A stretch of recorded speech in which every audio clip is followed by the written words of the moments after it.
पर पूरा पेड़ खड़ा रहता है, आप ये समझो वो जड़ होता है। ऐसे ये जड़ है, चेतन उसको कौन करता है, पता कैसे चलता है कि ये पेड़ है? जब उसको बाहर से दिखाई पड़ता है, उसके पत्ते दिखाई पड़ते हैं, फल फूल दिखाई पड़ता है, तब तो पता चलता है। ऐसे ही चेतन वो किया रहता है जड़ को, यानी उससे खुराक जड़ को मिलता है।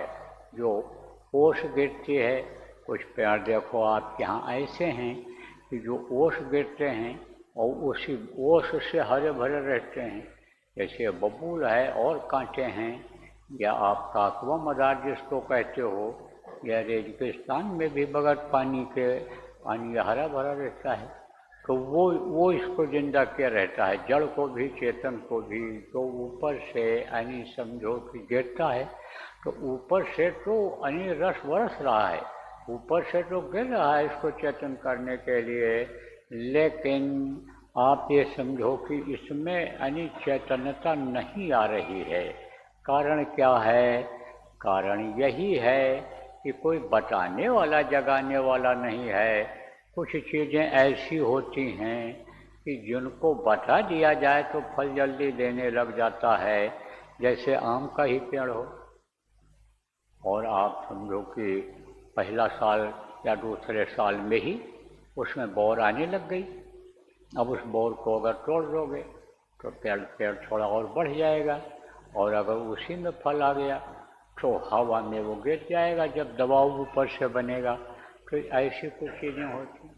जैसे आपकी ये नाम का पौधा है, इसमें जब फूल निकल आवे, जिसमें फूल से दाने बन जाते हैं, उसको अगर तोड़ लिया जाए तो बहुत दिन तक हरा भरा रहता है, फिर वो हरा रहता है, और नहीं तो पत्तियाँ सूख जाती हैं। वो ज़्यादा यानी पानी को खींचता है, ज़्यादा तत्व को खींचता है फल, तभी तो मतलब ये है कि उसमें मिठास आती है, बड़ा होता है, वो तत्व को लेता है। ऐसे ही जब सत्संग सुनते रहते, महात्मा मिलते रहते हैं, तो जगाते रहते हैं, जीवात्मा के बारे में बताते रहते हैं, जगाने का तो काम करते ही हैं, लेकिन परमात्मा से मिलाने का काम करते हैं। और जब ये जीवात्मा परमात्मा से मिल जाती है तो परमात्मा तुल्य हो जाती है। देवलोक में जाएगी तो देवताओं की तरह से हो जाएगी, उसकी शक्ति आ जाएगी, देवी लोक में जाएगी उसकी शक्ति आ जाएगी। जिस भी लोक में शरीर से निकल करके ये चेतन चीज जाती है, उतनी शक्ति उसमें आ जाती है। आपको नहीं पता है कि आपके शरीर को चलाने वाली ये जो जीवात्मा है, इसमें कितनी ताकत है।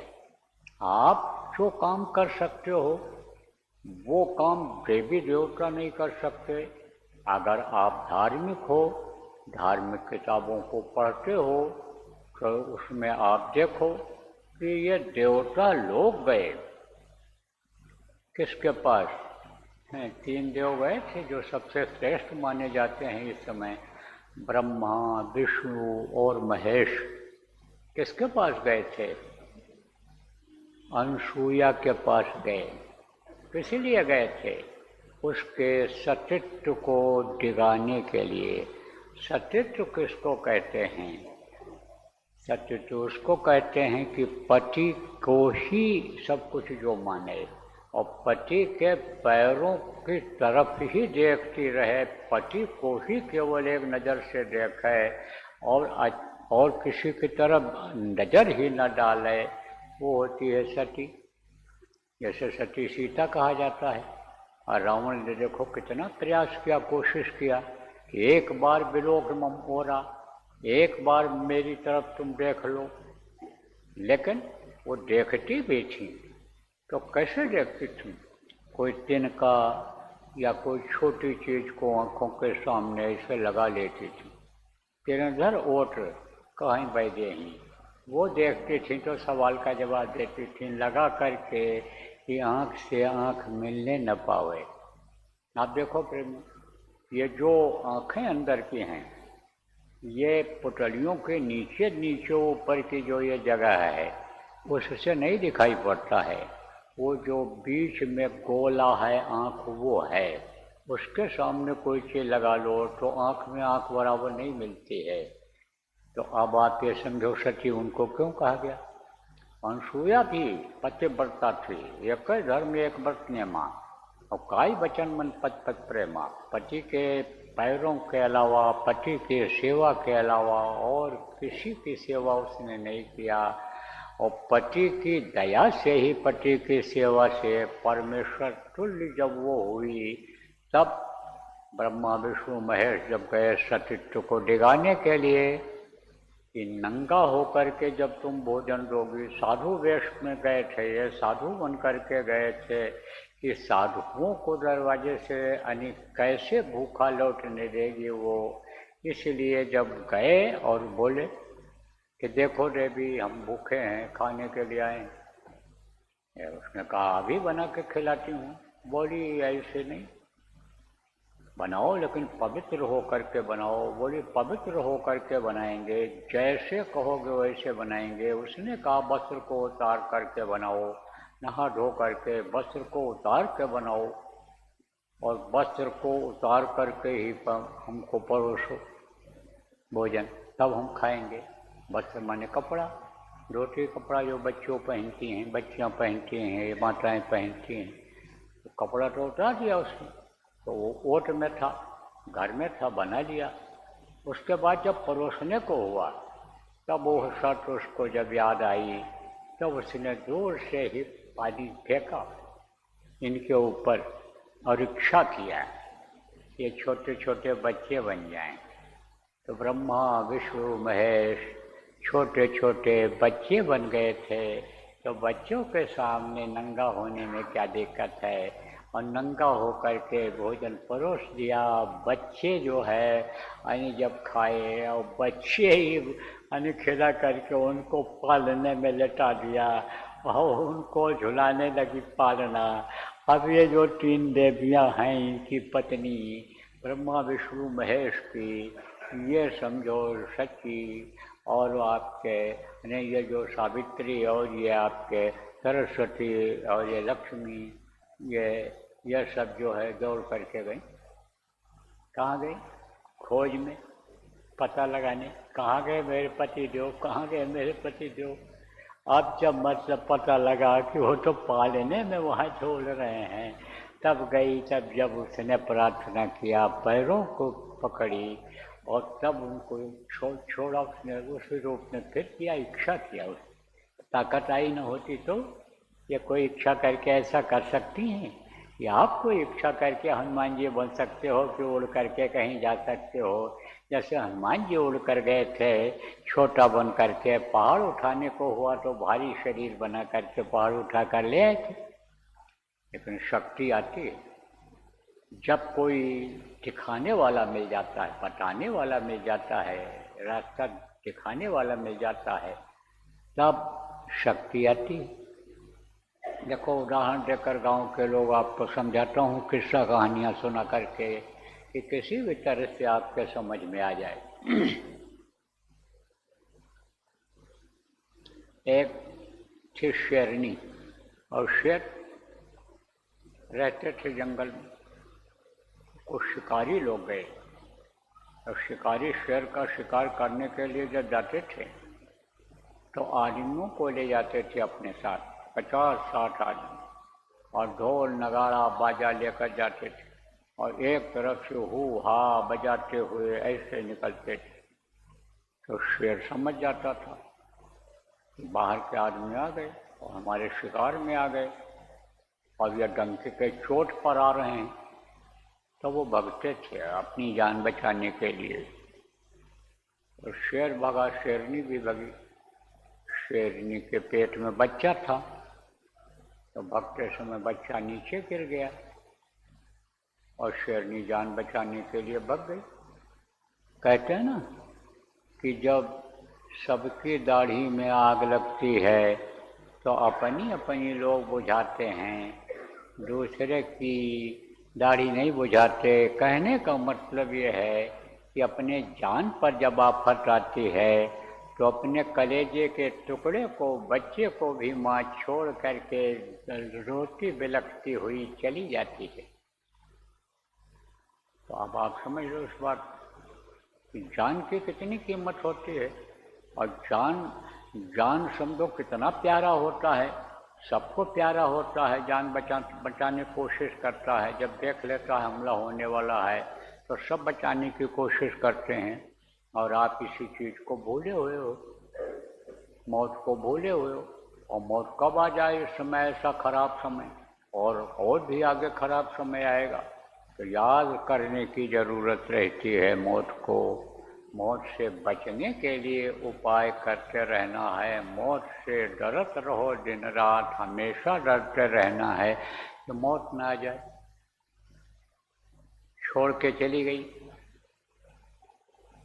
तो ये जो भेड़ पालते हैं, कोई पाली कहता है, कोई भेड़िया कहता है, कोई गड़हार कहता है, अलग अलग नाम से उसको पुकारते हैं। भेड़ें सब जगह एक जैसी होती हैं। तो भेड़ों को लेकर के गया हुआ था जंगल में, भेड़ें चर रही थी, बैठा हुआ था। तब तक उसकी नज़र बच्चे के ऊपर पड़ी जो झिल्ली में पड़ा हुआ था।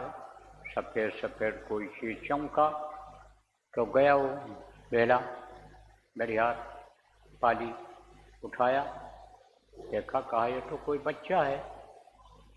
उठा ले गया, भेड़ों के बीच में रख दिया, वहीं जहाँ भेड़ें थीं।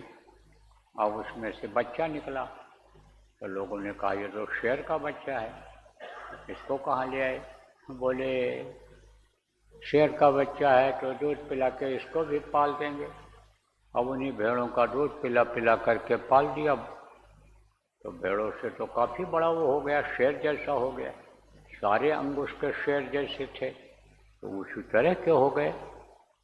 अब एक दिन क्या हुआ कि भेड़ें जा गई थी चरने के लिए, खाने के लिए घास जंगल में, और वो भी गया हुआ था। जब वापस लौटने का समय आया तो भेड़ों के साथ वो भी चल दिया। तब तक उधर जंगल का शेर शिकार की तलाश में निकला था। तो उसने देखा कि भेड़ें जा रही हैं, तो अब इन पर हमला किया जाए।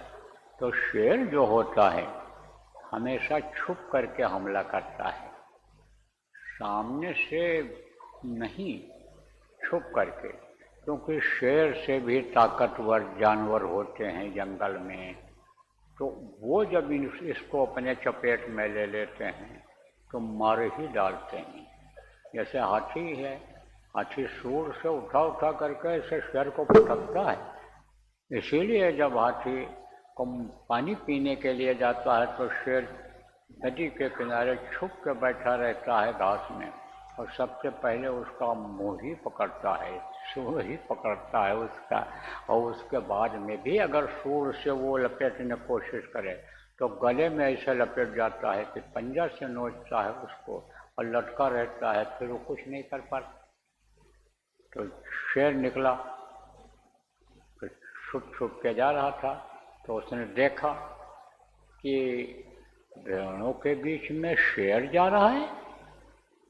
अब उसका शिकार तो गया भूल, और दौड़ करके गया, शेर को पकड़ा। कहा तुम इनके बीच में कहाँ जा रहे हो?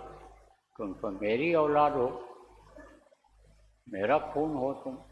उसने कहा ना भाई, आप तो बड़े डरावने लग रहे हो, आपका भारी भरकम शरीर, और मैं इनका बच्चा हूँ, इनके बीच में पैदा हुआ हूँ, इन्हीं के बीच में खाया हूँ, इन्हीं के बीच में पला बड़ा हुआ हूँ, मैं तो नहीं हूँ आप जैसा। तब कहा चल तुझको मैं दिखाता हूँ। ले गया, जंगल में नदी बह रही थी, उसी नदी के किनारे खड़ा कर दिया। उसी नदी के किनारे खड़ा किया तो पानी में अपनी परछाई दिख जाती है। पानी अगर बहता हुआ हो तब तो नहीं दिखता है, और अगर स्थिर है या रुक रुक करके बह रहा है, धीरे धीरे बह रहा है, तो दिखाई पड़ जाता है। तो जंगल के शेर ने देखा और कहा देख, ये तेरी परछाई है, मेरी परछाई है। भेड़ों के बीच में रहने वाले शेर को जब परछाई दिखाई तो कहा, देख तू मेरे जैसा है कि नहीं है? बोला, हाँ हूँ तो। आज कैसा तू हूँ? तो कहा, मेरी जैसी तेरे अंदर भी ताकत है। मैं बड़ा बड़ा करिश्मा दिखा सकता हूँ, बड़े बड़ों को मैं, भीमकाय शरीर वालों को मैं गिरा देता हूँ और उनको नोच फाड़ देता हूँ, मार देता हूँ, खा जाता हूँ उनको। तो तेरे अंदर भी यही ताकत है? बोला, ना भाई, मेरे अंदर वो ताकत कैसे आएगी? कहा, देख अब मैं गरजता हूँ और तू भी गरज। गरजा जब वो लगाया आवाज, तो जब आवाज लगाया तो दूसरे उसने भी ऐसे लगाया। एक बार लगाया, कम लगा, कहा फिर लगाता हूँ, फिर लगा। 2-3 बार में तेज आवाज, कहा देख गरजने लगा कि नहीं गरजने लगा? आ गई ताकत तेरे अंदर कि नहीं आई? वो तुझको कोई बताने वाला नहीं था। चल अब देख, अब गरजते हैं वहाँ। अब देख क्या होता है। गए तो कहा, तू अब जा आगे, अब जा भेड़ों के बीच वाले शेर को। अभी धीरे धीरे भेड़ें जा ही रही होंगी। हिड़िया अन समझो उस वक्त पर नहीं पाली तो भग गया था बेचारा जानता नहीं। लेकिन जब कहा ना कि अपनी जान पर आफत आती है तो दूसरे की परवाह कोई नहीं करता है। तो वो जंगल की वो जो गांव के भेड़ थी वो धीरे धीरे जा रही थी अपनी चाल में। तो जब ये भेड़ों के बीच में रहने वाला शेर जब वहाँ क्या दिखा, तब समझो कि ये गर्जा जा। तो गर्जा तो वो भी भगा। कौन? पाली, जो पालता था भेड़ों, और भेड़ें भी भग गई, भेड़ें भी भग गई। प्रेमियों, अब इसका मतलब क्या है? इसका मतलब यह है कि जब गुरु मिलते हैं, वक्त के संत मिलते हैं, सदगुरु मिलते हैं और निज रूप को अंदर में दिखाते हैं, तब उसकी ताकत आती है, तब वो शक्ति आती है। तब ये जो मन है आपका, कि जिससे बड़े बड़े लोग हार गए, ऋषि मुनि योगी सन्यासी, यह सब मन के वश में आ गए। बड़े बड़े पंडित जोर लगाया, नहीं भूत मन वश में आया। लाख करोड़ तदबीर प्यारे गुरु बिना, है फूना मनुष्य शरीर प्यारे गुरु बिना। यह प्रार्थना बोली जाती है। तो आप ये समझो कि हार गए ये लोग, बड़े बड़े विद्वान हार गए और मन वश में नहीं हुआ। तो यह मन है कौन? नए लोग आप समझो कि जब ये जीवात्मा ऊपर से उतारी गई शरीर के अंदर से में, तो ये ऊपर से ही मन लग गया उसके साथ। और मन ये कहाँ आ गया खाने के लिए? इसको तो खाने का खुराक चाहिए, इसको तो मन पसंद चीज़ चाहिए। जैसे कोई चीज़ बन के आई तो कहते हो हम नहीं खाएंगे, इसको हमारा मन नहीं कह रहा है खाने को। कभी जब भूख कम रहती है और घर वाले कहते हैं कि खा लो, थोड़ा सा खा लो, कहते हो नहीं नहीं मन नहीं है खाने को। जब कोई काम होता है कि कोई कहता मन नहीं कह रहा है हमको, हमारा मन नहीं कह रहा है जाने को, हमारा मन नहीं कह रहा है कहने को, तो मन ही इस शरीर का राजा हो गया। और यह हैं इंद्रियां, इंद्रिय द्वार झरोखा नाना। इस शरीर को बनाने वाले काल भगवान ने इसमें दरवाजे बना दिए।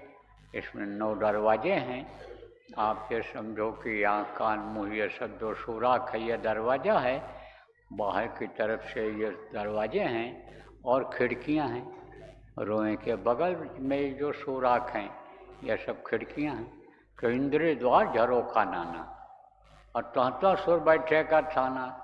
आप जो पुराने सत्संगी हो, आपको बताया गया है कि ये देवी देवता और ये जो तीनों देव हैं, ये जो ब्रह्मा विष्णु महेश और ये जो आद्या महाशक्ति और ये आपके 33 करोड़ दुर्गा, 10 करोड़ शंभु, ये क्या काम करते हैं आपको बताया गया है। ये जीवात्मा को निकलने नहीं देते हैं। तो इन दरवाज़ों पर उसने बैठा दिया है काल भगवान ने। तो ये जो दरवाजे